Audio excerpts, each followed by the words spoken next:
Bulan Mei 1999 menandai kemunculan pertama SpongeBob. SpongeBob SquarePants adalah karakter kartun yang langsung mendunia dan masih masuk dalam daftar karakter yang paling dicintai atau paling dibenci banyak orang. Sementara sebagian besar orang tua menganggap SpongeBob menjengkelkan, terutama karena tawanya yang aneh, anak-anak di seluruh dunia langsung jatuh cinta pada acara ini dan karakter-karakternya yang unik. Tak lama kemudian, acara ini menjadi fenomena global dengan berbagai merchandise yang dirilis, film-film yang dibuat, dan yang cukup luar biasa, acara ini masih tayang hingga hari ini dengan jumlah episode yang mengesankan, yaitu 277 episode. Karakter utamanya tentu saja SpongeBob yang tinggal di dalam nanas dan memiliki siput bernama Gary sebagai hewan peliharaan. Patrick, seekor bintang laut, sahabat SpongeBob yang bodoh, yang tinggal di bawah batu dan keduanya sangat suka menangkap ubur-ubur. Squidward, yang tinggal di antara kedua sahabat itu dan selalu marah karena ulah mereka yang seringkali melibatkan dan merepotkannya, hingga ia terpaksa mengusir mereka dari rumah. Mr. Krabs, pemilik restoran Krusty Krab yang rakus uang tempat SpongeBob bekerja sebagai pelayan, dan ia biasanya terlibat dalam pertempuran dengan musuh bebuyutannya, Plankton. Siapa yang menginginkan sesuatu selain mencuri formula rahasia kepiting yang digunakan dalam burgernya? Tepat di luar kota Bikini Bottom, tinggal Sandy, seekor tupai yang telah membangun kandang kedap air yang ia sebut rumah. Ia sering terlihat melakukan eksperimen atau berlatih karate dengan SpongeBob. Acara ini kaya akan karakter-karakter aneh dan unik yang mungkin menjadi alasan mengapa acara ini menjadi sangat populer. Namun, sebuah teori penggemar menunjukkan sesuatu yang lebih jahat, yaitu setiap karakter mewakili salah satu dari 7 dosa besar. Karena SpongeBob tampaknya tidak memiliki konsep batasan pribadi dan tidak ragu untuk mengekspresikan cintanya kepada siapapun di sekitarnya, telah disarankan bahwa ia mewakili nafsu, meskipun dengan cara yang jauh lebih polos daripada yang biasa kita lihat. Patrick tidak memiliki pekerjaan, dan terkadang menghabiskan hari-harinya bermalas-malasan di bawah batunya, baik tidur atau menonton televisi. Oleh karena itu dikatakan bahwa ia mewakili kemalasan karena ia tampaknya tidak memiliki hasrat untuk hidup. Squidward biasanya gagal mengendalikan emosinya, terutama ketika ia kesal dengan tetangganya, dan ini sering mengakibatkan ia berteriak kepada mereka atau mengambil tindakan yang lebih ekstrim, menunjukkan bahwa ia adalah representasi dari kemarahan. Gary, SpongeBob siput peliharaan, terlihat lebih dari sekali melahap semangkuk besar makanan siput, yang secara teoritis akan cukup untuknya selama berminggu-minggu, sehingga ia pasti mewakili dosa kerakusan. Tuan Krabs terobsesi dengan uang, bukan hanya menghasilkan uang, tetapi juga menyimpan setiap aroma yang ia buat. Ia akan melakukan apa saja untuk memperoleh lebih banyak, seringkali dengan mengorbankan beberapa karakter yang ia sebut teman. Ia mewakili dosa keserakahan yang mematikan. Plankton ingin memiliki restoran yang sama suksesnya dengan Krusty Krab, dan alih-alih meningkatkan makanan yang ia jual di restorannya, Chum Bucket, ia mendedikasikan hidupnya untuk mencuri formula rahasia kepiting. Oleh karena itu, ia mewakili iri hati. Terakhir, Sandy si tupai memiliki ego yang sangat tinggi, dan pada saat yang sama ia sangat kompetitif dalam segala hal yang ia lakukan. Ia sering membual tentang fakta bahwa ia berasal dari Texas dan menyatakan bahwa tempat itu lebih baik daripada tempat lain di bumi, menjadikannya kandidat yang sempurna untuk dosa kesombongan. Karakter-karakter inilah yang membuat teori ini menjadi sangat populer. Scooby-Doo tentu saja salah satu kartun paling terkenal yang pernah diproduksi. Di setiap episodenya, geng dan anjing Great Dane kesayangan mereka selalu terlibat dalam berbagai masalah, biasanya melibatkan hantu atau entitas paranormal lainnya. Dan pada akhirnya, penjahatnya terungkap dan ternyata hanyalah manusia biasa sebelum mereka dibawa ke penjara. Selama bertahun-tahun, acara ini memiliki beberapa teori aneh yang melekat padanya. Sebagian besar karena penampilan acara yang seringkali gerap dan karakter-karakter aneh yang ditemui geng tersebut. Belum lagi fakta bahwa Scooby dapat berbicara.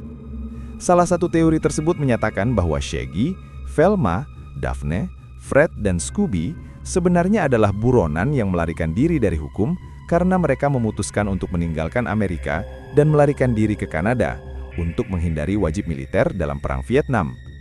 Hal ini dikatakan akhirnya menjelaskan mengapa mereka tampaknya tidak pernah memiliki tujuan yang pasti ketika bepergian dengan van mereka yang disebut Mystery Machine, karena mereka hanya mencoba menghindari pelacakan oleh polisi. Karena Shaggy dianggap sebagai anak bunga, Dikatakan bahwa dia sangat menentang perang dan memutuskan untuk membawa anjingnya, Scooby, bersamanya ketika dia melarikan diri. Teori tersebut kemudian menyatakan bahwa Fred adalah seorang siswa sekolah militer, tetapi ketika nomor wajib militernya keluar, dia memutuskan untuk membawa anjingnya, Scooby, bersamanya ketika dia melarikan diri. Teori ini kemudian menyatakan bahwa Fred adalah seorang siswa sekolah militer, tetapi ketika nomor wajib militernya keluar, dia melarikan diri dari tugas militernya. Velma adalah seorang aktivis anti-perang yang memilih untuk mengikuti geng kemanapun mereka pergi hanya untuk menjauh dari perang. Tetapi ada teori lain yang dianggap masuk akal oleh banyak orang, meskipun itu hanyalah teori penggemar. Teori ini menyatakan bahwa acara tersebut berlangsung selama era depresi ekonomi, yang menjelaskan mengapa sebagian besar bangunan yang terlihat di latar belakang tampak kumuh dan tidak terawat. Depresi tersebut berdampak buruk pada semua orang, termasuk orang kaya dan terkenal, yang kemudian terpaksa bertahan hidup sebagai penjahat yang semuanya memiliki keterampilan khusus. Tetapi karena mereka sangat kaya, mereka terpaksa menyembunyikan identitas mereka dengan mengenakan penyamaran monster. Ini memastikan bahwa tidak ada yang dapat menyalahkan mereka atas kejahatan yang dilakukan, kecuali tentu saja geng tersebut berhasil menemukan misteri dan memecahkannya, mengungkap pelaku sebenarnya dalam prosesnya. Karena keempat anggota manusia dari geng tersebut masih remaja, ini juga menjelaskan mengapa mereka tidak pernah bersekolah. Mereka bolos sekolah dan malah berkeliling negeri mencari kasus untuk dipecahkan. Mereka juga dikatakan tinggal bersama di dalam van karena tidak punya rumah untuk kembali dan menjadi tunawisma akibat kondisi ekonomi yang buruk. Mungkinkah ini juga alasan mengapa Shaggy selalu lapar? Karena geng tersebut tidak pernah dibayar untuk misteri yang mereka pecahkan, akan sangat sulit untuk membeli makanan apapun, dan karena itu Shaggy memanfaatkan setiap kesempatan untuk mengisi perutnya dan perut Scooby. Teori-teori ini menggambarkan gambaran yang sangat suram tentang kehidupan geng tersebut, tetapi teori-teori ini menjelaskan beberapa pertanyaan yang telah dimiliki penggemar selama beberapa dekade, sejak acara tersebut pertama kali ditayangkan. Cars adalah serial film animasi yang dibuat oleh Pixar Animation Studios yang menampilkan beberapa mobil yang dapat berbicara satu sama lain sambil berpartisipasi dalam balapan dan petualangan gila lainnya. Film-film ini terbukti sangat sukses, sehingga sejumlah besar merchandise dirilis, termasuk pakaian, kotak makan siang, handuk pantai, alat tulis, stiker, dan hampir semua hal yang dapat dibayangkan. Hingga saat ini, 3 film telah dirilis, dan film keempat diharapkan akan diproduksi di masa mendatang. Tidak diragukan lagi film ini akan sama populernya dengan pendahulunya, karena menarik bagi anak-anak dari segala usia. Tetapi satu teori hanya diperuntukkan bagi orang dewasa, karena menggambarkan gambaran yang sangat gelap tentang alam semesta Cars, dan yang mengejutkan, teori ini telah dikonfirmasi oleh pencipta film tersebut. Sementara banyak orang berasumsi bahwa ini adalah dunia di mana mobil memiliki kesadaran dan di mana manusia tidak ada, yang lain menunjukkan bahwa manusia mungkin pernah ada, tetapi telah disingkirkan. Petunjuk pertama berasal dari desain mobil, karena mereka memiliki pegangan pintu, harus diasumsikan bahwa seseorang pernah menggunakannya untuk masuk ke dalam. Dan karena mereka juga memiliki sayap kaca spion yang tidak dapat digunakan oleh mobil itu sendiri, seseorang pasti pernah mengendarai mobil-mobil ini. Faktanya, di alam semesta tanpa manusia, mobil-mobil itu tidak akan membutuhkan pintu sama sekali, apalagi jendela, karena tidak akan ada orang di dalamnya untuk melihat lalu lintas lain di sekitarnya. Kemudian ada fakta bahwa semua mobil berbicara bahasa Inggris, yang hanya bisa mereka pelajari dari manusia yang pernah memiliki dan mengendarainya. Ketika muncul dugaan bahwa mobil-mobil itu mungkin hidup di alam semesta yang berbeda, para penggemar dengan cepat menunjukkan bahwa mereka tampaknya hidup di dunia yang sangat mirip dengan bumi, dan karena mereka terkadang terdengar berbicara dengan aksen Spanyol atau terlihat menghiasi diri mereka dengan barang-barang khas budaya tertentu, lebih mungkin bahwa mereka hidup di realitas kita. Hanya saja, tanda-tanda pasca manusia yang terlihat di pinggir jalan berisi tulisan bahasa Inggris serta bahasa lain yang tidak mungkin diciptakan oleh mobil-mobil tersebut. Karena mereka tidak memiliki tangan dan kemungkinan tidak pernah belajar menulis, hal ini semakin memperkuat argumen bahwa manusia pernah ada di dunia ini.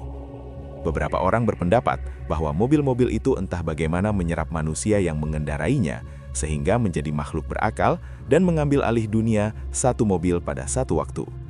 Kepribadian yang kita lihat sebenarnya adalah kepribadian pemilik manusia yang telah diserap, dan mereka sekarang menjalani hidup mereka sebagai mobil. Teori lain menyatakan bahwa mobil-mobil tersebut menjadi muak karena diperbudak oleh manusia, mereka memutuskan untuk memusnahkan kita. Jay Ward, direktur kreatif serial film ini, menyatakan bahwa teori ini sangat masuk akal baginya, karena mobil-mobil yang memiliki kesadaran kemungkinan akan melihat manusia sebagai beban yang hanya memperlambat mereka, sehingga mendorong mereka untuk menyingkirkan kita. Namun, ia menegaskan bahwa ini hanyalah pendapat pribadinya dan bukan pendapat Pixar. Teori lain mengenai waralaba ini menunjukkan bahwa mobil-mobil tersebut memiliki bentuk agama terorganisir mereka sendiri, karena terdapat mobil pop, yang menunjukkan bahwa Katolik masih sangat hidup dan berkembang. Teori lain menyatakan bahwa kita belum pernah melihat pintu mobil terbuka, karena hal ini akan mengakibatkan bagian dalam mobil terbuka dan mungkin jatuh ke jalan di bawahnya, yang merupakan pemikiran yang suram. Terakhir, ada yang berpendapat bahwa semua mobil tersebut milik Andy dari Toy Story, dan bahwa semua petualangan mereka sebenarnya adalah bagian dari imajinasinya, yang menjelaskan mengapa mereka memiliki karakteristik manusia. Tom dan Jerry, duo kucing dan tikus yang selalu berusaha mengakali satu sama lain, pertama kali muncul di televisi pada tahun 1940-an, dan sejak itu mereka identik dengan sejarah kartun. Acara ini diproduksi selama lebih dari 60 tahun, dengan episode terakhir pada tahun 2005, dan sepanjang waktu tetap populer tidak hanya di kalangan anak-anak, tetapi juga di kalangan orang dewasa yang mengingatnya dari masa kecil mereka. Premis setiap episode biasanya sangat mirip.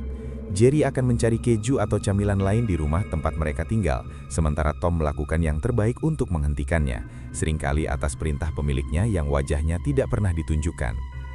Jerry biasanya menjadi pemenang karena ia dengan mudah mengakali Tom yang sering harus berurusan dengan seekor bulldog abu-abu bernama Spike yang tinggal di rumah di halaman.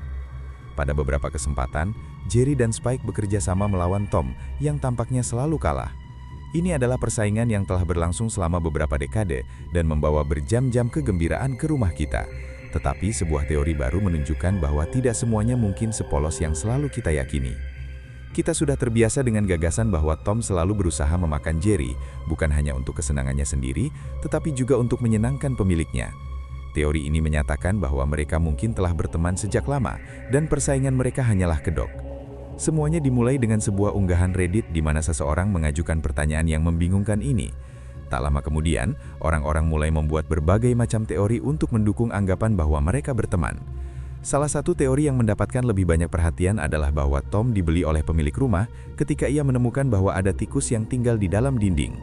Satu-satunya tanggung jawab Tom adalah untuk menyingkirkan tikus tersebut, dan sekilas itulah yang dilakukannya. Tetapi mungkin ada lebih banyak hal di balik kisah ini daripada yang terlihat. Beberapa penggemar berpikir bahwa Tom dan Jerry akhirnya menjalin ikatan, dan akhirnya Tom mulai melindungi Jerry.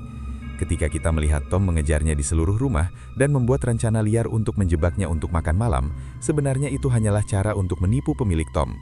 Karena Tom tidak ingin menyingkirkan Jerry, ia berpura-pura membencinya, mengetahui bahwa jika ia hanya berbaring di rumah seperti kucing biasa, pemiliknya akan menemukan pengganti yang lebih mampu. Kemungkinan besar hal itu akan mengakhiri hidup Jerry. Seorang penggemar menunjukkan bahwa selama satu episode, keduanya terlihat bersantai bersama, dan hanya ketika orang lain memasuki adegan, barulah mereka memulai rutinitas saling mengejar di sekitar rumah. Di episode lain, mereka bekerja sama untuk mengalahkan kucing mekanik yang dibawa masuk untuk menggantikan Tom setelah pemiliknya muak dengan ketidakmampuannya menangkap Jerry. Di kesempatan lain, Tom secara keliru percaya bahwa hidup Jerry telah berakhir karena kipas langit-langit yang jatuh, dan dia terlihat meratapi kematiannya. Penggemar lain telah menunjukkan bahwa Tom berhasil menangkap Jerry beberapa kali, hanya untuk membebaskannya lagi atau secara tidak sengaja membiarkannya melarikan diri, meskipun tampaknya ini mungkin tidak sepenuhnya tidak disengaja, seperti yang kita duga sebelumnya. Winnie the Pooh adalah kartun kesayangan lain yang dikenal di seluruh dunia, dan banyak orang menganggap karakter-karakternya yang unik dan beragam sebagai beberapa karakter terbaik yang pernah dibuat, karena masing-masing membawa sesuatu yang berbeda ke dalam acara tersebut. Pooh selalu mencari madu, temannya Piglet memiliki sifat gugup, Eeyore tampaknya kurang bersemangat, Tiger selalu melompat-lompat dan siap berpetualangan, Owl selalu membuat semua orang terkesan dengan pengetahuannya, dan Rabbit berusaha untuk menjaga semua orang tetap terkendali meskipun jarang berhasil. Acara ini berfokus pada persahabatan dan bagaimana kita dapat saling membantu setiap hari. Tetapi beberapa penggemar telah menciptakan teori mereka sendiri yang menunjukkan bahwa setiap karakter menderita gangguan mental yang berbeda, dan anehnya itu masuk akal. Pooh selalu terobsesi dengan madu dan selalu mencari cara untuk mendapatkannya, seringkali mengakibatkan kepalanya terjebak di dalam toples. Ketika dia tidak dapat menemukannya, dia menjadi cemas atau sedih, menunjukkan bahwa dia menderita gangguan makan. Dia juga merasa sangat sulit untuk fokus pada satu tugas pada satu waktu atau menyelesaikan tugas yang sedang dia kerjakan, yang membuat beberapa orang percaya bahwa dia juga, Piglet, menderita gangguan defisit perhatian, karena ia juga menjadi sangat fokus dalam mencari madu. Piglet menderita rendah diri dan kecemasan yang menurut teori merupakan akibat dari cedera yang dialaminya di masa lalu. Cedera yang sama dikatakan sebagai penyebab gagapnya, dan beberapa penggemar berpendapat bahwa ia mungkin juga menderita gangguan stres pasca trauma. Kemudian ada Owl yang sering terlihat dengan buku di tangannya, tetapi dalam banyak kesempatan, ia lupa apa yang sedang dibacanya atau apa yang sedang dilakukannya. Dalam satu episode, ia membaca kata sekolah, tetapi mengucapkannya sebagai tengkorak, yang menunjukkan bahwa ia menderita disleksia atau kehilangan ingatan jangka pendek. Tiger merasa sulit untuk duduk diam bahkan dalam kondisi terbaik sekalipun, dan paling bahagia ketika ia dapat melompat-lompat dengan ekornya sambil biasanya meninggalkan kerusakan di jalannya. Karena itu dikatakan bahwa ia juga menderita ADHD. Rabbit berperan sebagai suara akal sehat dalam kelompok, tetapi ia sering kehilangan kesabaran dengan karakter lain ketika mereka membuat kekacauan di liangnya atau ketika mereka mengganggunya saat ia sibuk dengan tugasnya. Ia juga suka semuanya tertata rapi, dan karenanya diduga ia mungkin menderita gangguan obsesif-kompulsif saat hidup di antara sekelompok karakter kacau yang seringkali membuatnya frustrasi. Kanga adalah ibu Roo, dan ia sering terlihat terlalu protektif terhadapnya. Pada beberapa kesempatan, ia menolak membiarkan Roo mengambil keputusan sendiri, dan beberapa penggemar berpikir ia mungkin menderita gangguan kecemasan sosial. Roo di sisi lain menjalani hidup dengan sangat berani tanpa memperdulikan keselamatannya sendiri. Ia seringkali sama sekali tidak menyadari bahwa ia dalam bahaya, dan beberapa orang berpikir ia memiliki kebiasaan tidak sehat, yaitu duduk di kantung Kanga. Ciri-ciri ini membuat mereka yakin bahwa ia autis. Eeyore mungkin adalah karakter favorit kebanyakan orang karena perilakunya yang aneh. Ia selalu tertinggal dan menjadi sedih ketika kehilangan pin di ekornya.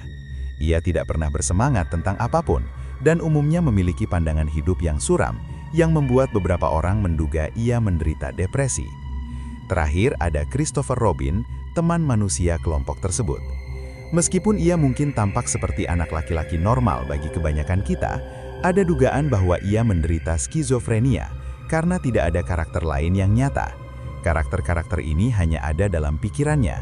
Setiap karakter memiliki ciri yang berbeda, tergantung pada suasana hati Christopher pada saat itu. Kenyataannya, karakter-karakter ini didasarkan pada putra penulis dan boneka-boneka binatangnya, tetapi teori bahwa masing-masing mewakili gangguan mental tampaknya tidak terlalu mengada-ngada, meskipun banyak dari gangguan tersebut belum ditemukan ketika Winnie the Pooh diciptakan.